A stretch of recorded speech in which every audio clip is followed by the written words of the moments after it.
안녕하세요. 해양수산부 온라인 대변인 이민석입니다. 해양수산부의 정책을 보다 쉽게 설명해드리는 영상 브리핑, 알기 쉬운 바다 정책 백과 시간입니다. 최근 친환경 수산물 생산하면 지원금 확대된다, 어민소득 보전된다, 이런 다양한 등등의 보도가 많았는데요. 오늘은 이번에 새로 도입된 수산 분야 공익직불 제도와 관련된 얘기를 나눠보기 위해 해양수산부 소득복지과의 허소영 사무관님을 모셨습니다. 안녕하세요. 안녕하세요. 소득복지과 허소영입니다. 네, 이번에 수산 분야에도 공익직불제가 도입되었던데요. 아주 어려운 일을 하신 것 같아요. 네, 농업 분야에만 있었던 공익직불제가 수산 분야에도 처음 도입되게 된 건데요. 얼마 전 국회에서 통과된 수산업 어촌 공익기능 증진을 위한 직접지불제도 운영에 관한 법률이 바로 그것입니다. 네, 내년 3월 1일 시행을 앞두고 있습니다.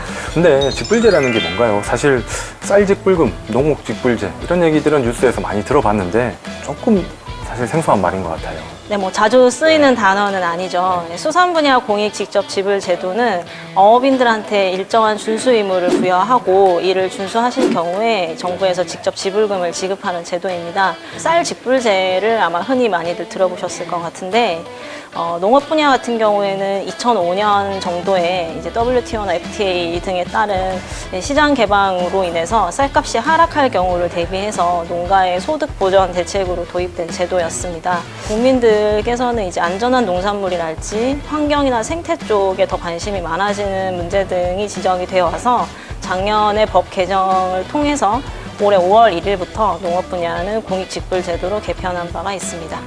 지금까지 이제 농업 분야 직불제에 대해서 설명을 잘 해주셨는데, 그러면 그동안 이제 수산 분야에는 직불제가 없었나요? 수산 분야에도 직불제가 운영이 됐었습니다. 복권분리 수산 직불제라고 얘기를 하는데요. 이제 단어가 조금 어려우시죠. 섬이나 접경 지역처럼 정주 여건이 어려운 지역에 거주하시는 어업인들에게 이제 소득을 보전해주는 제도입니다. 어업인들께서 이곳에서 거주하시면서 해양 영토도 수호하시고 안전한 수산물도 공급하는 역할들을 하고 계십니다. 네, 이처럼 이런 공익적 기능들을 수행을 하시는데요. 이런 정부 정책을 수산업 어촌이 가진 공익 기능과 연계하고자 이번에 법률에 그런 내용들을 담게 되었고, 기존의 조건분리 직불제 외에 경영이양 직불제, 수산자원보호 직불제, 친환경 수산물 생산 지원 직불제 3가지를 추가적으로 도입하는 내용들이 이번 법률 개정의 주요 내용입니다. 네, 설명을 들어보니까 아주 이제 의미 있는 업무를 하신 것 같은데, 근데 이제 수산업과 어촌의 공익적 기능 이런 표현을 이제 해주셨는데요. 이게 어떤 의미인지 사실 잘 와닿지가 않아서 한번 간략하게 설명을 해주신다면. 이번 개정 법률에 담은 내용 중심으로 말씀을 드리는 것이 좋을 것 같아요. 앞서서 조금 말씀드렸지만 국민에게 안전한 먹거리를 공급하는 공익적 기능을 대표적으로 들고 있습니다. 어업과 어촌이 산업과 공동체를 유지함으로써 우리나라 문화와 해양 영토를 수호한다는 측면도 중요한 부분으로 언급됩니다. 이 같은 부분은 어촌사의 유지라는 공익적 기능과도 연결이 되고요. 마지막으로 수산자원 보호나 해양환경 보전 같은 부분도 수산업의 공익적 기능으로 일부 얘기가 되기도 합니다. 말씀드린 수산업 어촌의 공익 기능을 아무래도 숫자로 말씀드리는 것이 국민들께서나 일반인 분들이 조금 더 이해가 빠르실 것 같아요.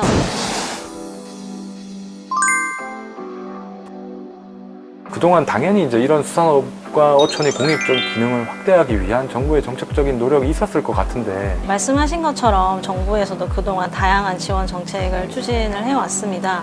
다만 이제 조금 아쉬운 부분도 없지 않아 있었습니다. 그동안의 정부 정책들이 수산업 어촌의 공익 기능과 잘 연계되지 못한다는 지적도 있어 왔고요.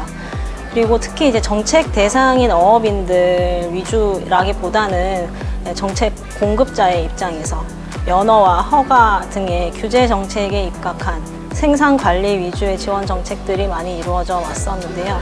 이런 부분들이 지속 가능한 수산업을 위한 정책으로서는 조금 아쉽다라는 의견들이 많았습니다. 그래서 저희가 이런 자성과 고민의 결과로 정책 패러다임을 조금 바꿔야 되지 않겠느냐라는 의견이 있었고요. 그래서 어업인들이 자발적으로 공익 기여를 할 수 있도록 유도해 보게끔 할 수 있는 정책을 만들어 보자라는 취지에서 도입된 것이 수산 분야 공익 직불 제도라고 생각하시면 될 것 같습니다. 네, 어찌 보면 어업인에 대한 이런 다양한 직불금의 지급이 어업인 스스로가 공익적인 선택을 확대하도록 유도하는 일종의 넛지 효과 같은 효과가 있겠어요. 그러면 이번에 수산분야에 새로 도입된 이제 세 가지 공익 직불제도에 대해서 간략하게 설명을 좀 부탁드리겠습니다. 첫 번째로 경영이양 직불제가 있습니다. 아시다시피 어촌은 갈수록 고령화가 되고 어떤 경제적 여건이나 노후 문제 때문에 계속해서 어촌 개원 자격을 유지하면서 조업을 하시는 경우가 많습니다. 한편으로는 이제 기업이촌 등으로 새롭게 어촌으로 내려오시는 분들이나 신규로 어업을 하시려는 분들이 있으시지만 이런 어촌계에 가입을 못 하셔서 새롭게 정착하시는데 어려움을 겪는 경우가 많았습니다.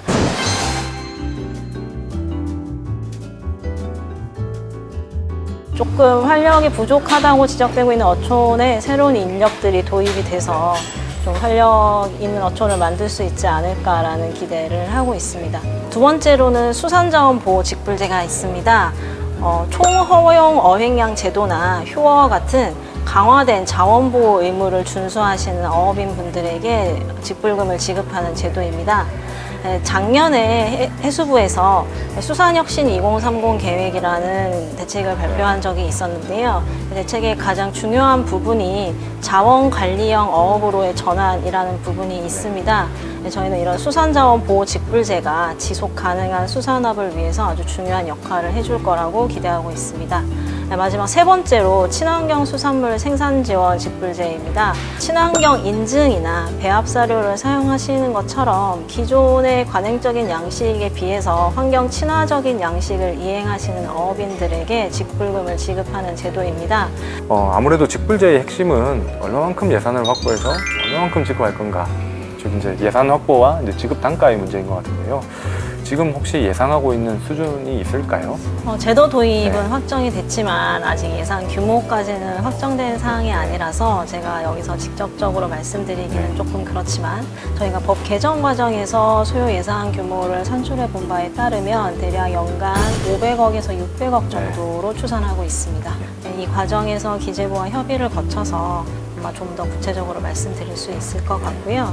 앞으로 저희가 어업인들하고 전문가분들의 의견 수렴도 거치고 농업 분야의 사례도 충분히 검토를 해서 어업인분들께 충분한 지원이 이루어질 수 있도록 준비해 나가도록 하겠습니다. 이제 마지막 질문인데요.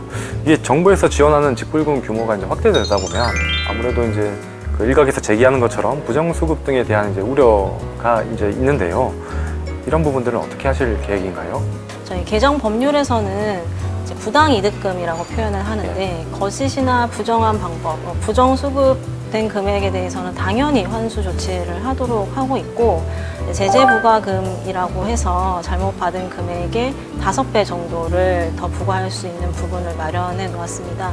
그리고 이런 잘못된 방법으로 수급하시는 분들에 대해서 3년간 지급 제한을 하도록 할 수 있는 규정을 만들어서 강력한 자기통제 방안도 마련을 했고요. 그 다음에 명예감시원 제도랄지 공익신고자의 포상금 제도 등을 마련을 해서 다양한 감시 제도를 도입하는 등 저희도 부정수급 근절을 위해서 다양한 제도들을 준비해 나갈 예정입니다.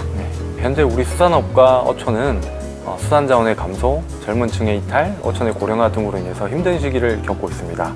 이번에 도입된 수산 분야 공익 직불제도가 우리 수산업과 어촌을 더 건강하고 지속 가능한 방향으로 이끌어가기를 기대해 봅니다.